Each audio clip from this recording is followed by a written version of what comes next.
बिस्मिल्लाहिर्रहमानिर्रहीम।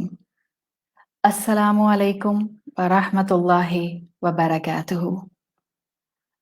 अल्लाह ताला ने सूरत अस-सजदा की आयत नंबर 7 में फरमाया है, अल्लज़ी अहसना कुल्ल शैइन खलक़हू। अल्लाह ताला ने जो चीज़ भी बनाई, हर शय जो अल्लाह ने बनाई, उसने बड़ी परफेक्शन के साथ बनाई है। अल्लाह ताला का तो कलमा कुन कहना काफ़ी था, लेकिन फिर भी अल्लाह ने कुरान में फरमाया कि अल्लाह ताला ने 6 दिन में इस कायनात को मुकम्मल किया। स्कॉलर्स इसकी हिकमत ये बताते हैं कि अल्लाह का कलमा कुन काफ़ी था, फिर भी 6 दिन के लिए कायनात का पैदा किया जाना, इसका मेंशन करना ये बताता है कि अल्लाह अपनी मखलूक यानी इंसानों को कुछ सिखाना चाह रहे हैं। और वो क्या चीज़ सिखाना चाह रहे हैं कि इंसान भी अपनी किसी चीज़ को अचीव करने में थोड़ा वक़्त ले, तो उसको ये सिस्टम यहाँ से समझ आ सकता है। यानी चीज़ें परफेक्ट ऑर्डर में चलें, तो उनके अंदर ज़्यादा दवाम, परमानेंस, मैच्योरिटी आती है। हमारे रब ने इन 6 दिन में कायनात बनाने से हमें कई प्रिंसिपल सिखाए। उसमें हमारे अमल के लिए प्रिंसिपल ये दिया है कि दुनिया में कुछ डिटेल्स तक पहुंचते हुए इंसान वक्त लेता है। कभी-कभी इंसानों को अपने आप को भी स्पेस देनी होती है और कभी-कभी इंसान को औरों को भी स्पेस देनी होती है। ये यूनिवर्स भी इसी तरह फंक्शन करती है। दिन से रात भी एकदम से नहीं हो जाता कि अभी दिन था, लाइट ऑफ कर दी अल्लाह ताला ने, सूरज एकदम से गायब हो गया और ब्लैक आउट हो गया। ऐसा तो नहीं होता। ग्रेजुअली दिन से रात होती है, ग्रेजुअली रात से दिन होता है, ग्रेजुअली मौसम शिफ्ट करते हैं, ग्रेजुअली इंसान उम्र में आगे की तरफ मनाजिल तय करता है। ये ग्रेजुअल चीजों का होना, नेचुरली चीजों का एक ग्रेजुअल वे में ग्रो होना, चाहे वो पौधे हों या वो मुख्तलिफ मखलूकात हों, ये हम इंसानों को एक प्रिंसिपल सिखाते हैं और वो प्रिंसिपल हमारी डेली लाइफ से बहुत मैटर करता है। बाज़ औक़ात हम चीज़ों को अचीव करने में जल्दबाजी करते हैं। मैं जल्दी से बेहतरीन अखलाक सीख लूँ, मैं जल्दी से अपने गुस्से पर काबू कर लूँ, मैं जल्दी से बेहतरीन औलाद की तरबियत कर दूँ, मैं जल्दी से अच्छी बेटी, अच्छी बीवी, अच्छी माँ बन जाऊँ। जल्दी से कुछ नहीं होता। हर चीज़ का एक ऑर्गेनिक प्रोसेस होता है। हर चीज़ अपनी डिटेल तक एक सर्टेन ग्रेजुअल प्रोसेस से पहुंचती है। तो अपने लिए भी पुरुमीद रहिए। अगर आपने आज अपने आप से वादा किया कि अब आप नाजायज गुस्सा नहीं करेंगी और कल आपसे दोबारा गुस्सा हो गया, तो आपको अपने ऊपर गुस्सा करने की जरूरत नहीं है। फिर से एक अज़म कीजिए, फिर से इरादा कीजिए और एक नया चैप्टर शुरू कीजिए गुस्से को कंट्रोल करने का। Same is the case with your औलाद।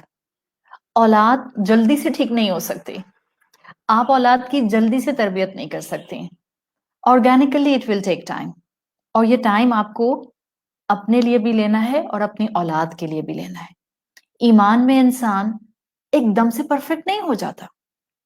याद रखें, रब ने हमें 6 दिन में ये कायनात बनाकर एक प्रिंसिपल दे दिया है। चीजों को स्टेप बाय स्टेप, चीजों को ग्रेजुअली उनकी तकमील तक पहुंचाया जाता है। औरों को स्पेस दीजिए, लोगों पर सख्ती मत कीजिए। अगर आपको अल्हम्दुलिल्लाह ईमान का लेवल अल्लाह ताला ने दे दिया है, तकवा दे दिया है, और आप केयरफुल साइड पर, एहसान की साइड पर, आला ईमान के दर्जात पर अमल करना शुरू कर चुकी हैं या कर चुके हैं, तो दूसरों के लिए हालात मुश्किल मत कीजिए। मत भूलिए, रसूलुल्लाह सल्लल्लाहु अलैहि वसल्लम ने हम मुसलमानों को एक दूसरे को स्पेस देने को कहा है। बेबी स्टेप्स लेते हुए अल्लाह की मोहब्बत में आगे बढ़ने को कहा है। ये नहीं कहा कि अगर तुम्हें कोई ईमान में कमजोर नजर आए तो तुम उसका दामन घसीटो और उस पर इल्जाम लगाओ और उसको क्रिटिसाइज करो, और वो जो बेचारा 2 अमल अल्लाह की मोहब्बत में कर रहा था تمہارے کرٹیسزم کی وجہ سے اس کا وہ چھوٹا سا عمل بھی کہیں کھو جائے. ایسا نہ کیجیے. بشرو ولا تنفرو، یسرو ولا تعسرو.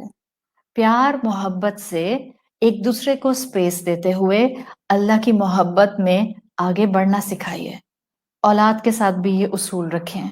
ڈانٹ ڈپٹ ضرورت کی حد تک کی جا سکتی ہے، لیکن نہ اولاد سے نا امید ہونا ہے، نہ اپنی تربیت کرنے کے پوائنٹ آف ویو سے نا امید ہونا ہے. کانسٹنٹ اللہ سے دعا مانگنی ہے. اللہ مجھے وہ طریقہ سکھا دے جس کا رزلٹ بہترین آئے. مجھے تربیت کرنا سکھا دے. مجھے اپنے آپ سے ایسی امید رکھنا سکھا دے کہ میرا ہر آنے والا دن میرے گزرے ہوئے یسٹرڈے کل سے بہتر ہو.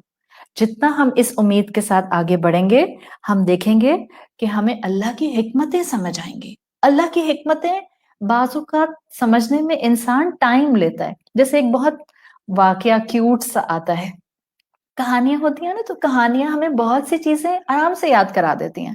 اکثر و بیشتر ذہن میں ایسے کئی سوال آتے ہیں کہ ہمیں اللہ کی حکمت سمجھ نہیں آ رہی ہوتی ہے. بچوں کو بھی ایسے ہی اللہ کی حکمت سمجھ نہیں آتی. If you will start giving space to your kids or to the people around you, تو آپ دیکھیں کہ ان کو بھی اللہ کی محبت اور اللہ کی حکمتیں سمجھ آنا شروع ہو جاتی ہیں. ایک مرتبہ ایک ماں نے بچے سے کہا کہ دیکھو اللہ نے تمہارے آس پاس کتنی پرفیکٹ کائنات بنائی ہے، دیکھو تمہارے لیے بنائی ہے، کائنات تم کو سرو کرتی ہے. بچے نے تھوڑی دیر سوچا اور پھر اماں سے کہا، اماں کائنات پرفیکٹ کیسے ہے؟ یہ کیا کہ اتنا بڑا ہیوج واٹر میلن جو ہوتا ہے، تربوز، وہ اتنی نازک سی وائن پر گرو کرتا ہے. آپ کو معلوم ہے نا، جو تربوز ہوتا ہے وہ بیل پر گرو کرتا ہے، اور بیل زمین پر پھیلی رہتی ہے. اب آپ تربوز کا وزن سوچ لیں اور آپ ایک نازک سی بیل کا وزن سوچ لیں. تو بچے نے کہا، آپ کہہ رہی ہیں کہ اللہ تعالیٰ نے کائنات بہت پرفیکٹ بنائی ہے، تو تربوز تو اتنی باریک ڈیلیکیٹ سی بیل پر اگتا ہے، اور وہ جو اتنی ٹینی ٹائنی سی کھجور ہوتی ہے وہ اتنے ہیوج ٹال ٹری کے اوپر جو ہے وہ لگتی ہے، یا جو ناریل ہوتا ہے وہ بھی اتنے ہیوج ٹال ٹری پر لگتا ہے. تو پرفیکٹ کیسے ہوئی کائنات؟ اماں تو سوچ میں پڑ گئی کہ بھائی بچے نے تو بڑا انٹرسٹنگ سوال پوچھ لیا. ہم امپریس ہو جاتے ہیں نا، ہم کہتے ہیں ارے واہ بھائی بڑی دور کی کوڑی لایا میرا بیٹا، کیسا زبردست سوال کیا ہے. کبھی کبھی ہم بھی ایسے لاجواب ہو جاتے ہیں اور ہمیں جواب نہیں ملتے. ایسے میں بالکل پریشان نہیں ہوا کریں، اور پریشان ہو کر ادھر ادھر میسج نہیں کیا کریں، میرے بچے نے یہ سوال پوچھا پلیز جواب دے دیں. It's okay. Deal your child with your love and just give him one kind of a sentence or give her one kind of a sentence جس سے اس کو اللہ کی حکمت پر یقین آنا شروع ہو جائے. ایسے اس کہانی میں اماں جو تھیں وہ بچے کے سوال پر بڑا حیران ہوئی، یہاں تک کہ اماں کو کوئی جواب تو سوجا نہیں. تھوڑی دیر کے بعد بچہ اور اماں باغ میں کھجور کے درخت کے نیچے باتیں کرتے کرتے سو گئے. اب دونوں سو گئے، امی بھی سو گئی اور بچہ بھی سو گیا. تھوڑی دیر کے بعد بچے کے سر پر کھجور گری اور بچے کی آنکھ کھل گئی. اماں نے دیکھا بچہ ہلا تو اماں بھی اٹھ گئی. بچے نے پوچھا، کیا گرا میرے اوپر؟ اماں نے ہنستے ہوئے کہا، شکر کرو واٹر میلن نہیں تھا. تو اللہ کی حکمت کہ اللہ تعالیٰ تربوز جیسے وزنی پھل کو اتنی ڈیلیکیٹ سی وائن پر گرو کرتا ہے، اور ایک ٹینی ٹائنی سی کھجور کو اتنے بڑے درخت پر گرو کرتا ہے. تو اللہ کی قدرت، اللہ کی پلاننگ، اللہ نے جو ہماری تقدیر بنائی ہے، اللہ نے ہمارے لیے اس میں کئی بینیفٹس رکھے ہیں. یاد رکھیں سورہ سجدہ کی آیت نمبر 7 کو، کہ اللہ نے جو بنایا ہے پرفیکٹ بنایا ہے. الذی احسن کل شیء خلقہ. اللہ کی ہر مخلوق میں پرفیکشن ہے. ہمیں سمجھ نہیں آتی، کوئی بات نہیں.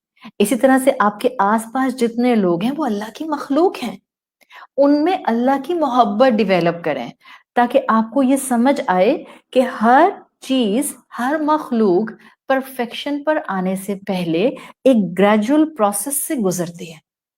جتنا اس گریجول پروسیس کو ہم ذہن میں رکھیں گے، جتنا ہمارے رب نے ہمیں قرآن میں 6 دن میں کائنات بنانے کے پروسیس کو مینشن کر کے سکھانے کی کوشش کی ہے، اتنا ہم ایک دوسرے کو سپیس دیں گے. जितना आप एक दूसरे को स्पेस देंगी, आप एक दूसरे से चिढ़ेंगी नहीं। आप ये नहीं कहेंगी मेरे घर वालों में तो ईमान नहीं है, तो मेरे दीन के दोस्त मुझे बहुत अच्छे लगते हैं। दीन के दोस्तों का अच्छा लगना बुरा नहीं है, लेकिन अपने घर वालों के लिए जुमला बोलना कि मेरे घर वालों में ईमान नहीं है, ये नामुनासिब है। आपने उनके दिलों में झांक कर देखा है? हमें क्या मालूम हो किस इंसान का कौन सा अमल अल्लाह को कितना महबूब है और अल्लाह उसके उस अमल की बेसिस पर अपनी रहमत से उसको जन्नत दे देगा। कभी किसी को उसकी कम अमली की वजह से डिग्रेड नहीं करना चाहिए, उसके ईमान को कमज़ोर नहीं समझना चाहिए, उसके तक़वा को अपने से कम नहीं समझना चाहिए और उसके साथ सख्ती का मामला नहीं करना चाहिए। ईमान को जज करने वाला ऊपर बैठा है। हमें एक-दूसरे के लिए जज बनाकर नहीं भेजा गया। लोगों को स्पेस दें ताकि उनके दिलों में अल्लाह की मोहब्बत आए। अगर आपको अल्लाह ने तक़वा और ईमान के आला दर्जात दे दिए हैं, अगर आपके अमल का बार रेज़ हो गया है, शुक्र कीजिए और दुआ कीजिए। रब्बना ला तुज़िग़ क़ुलूबना बअद इज़ हदैतना। अपना और अपने प्यारों का ख्याल रखिए, अल्लाह से मोहब्बत कीजिए और अल्लाह से मोहब्बत करना अपने आस-पास के लोगों को सिखाने का बेहतरीन तरीका ये है कि उनके साथ सख्ती ना कीजिए। सुब्हानक अल्लाहुम्मा व बिहम्दिका नशहदु अल्ला इलाहा इल्ला अंता नस्तगफिरुका व नतूबु इलैक। अस्सलामु अलैकुम व रहमतुल्लाहि व बरकातुहू।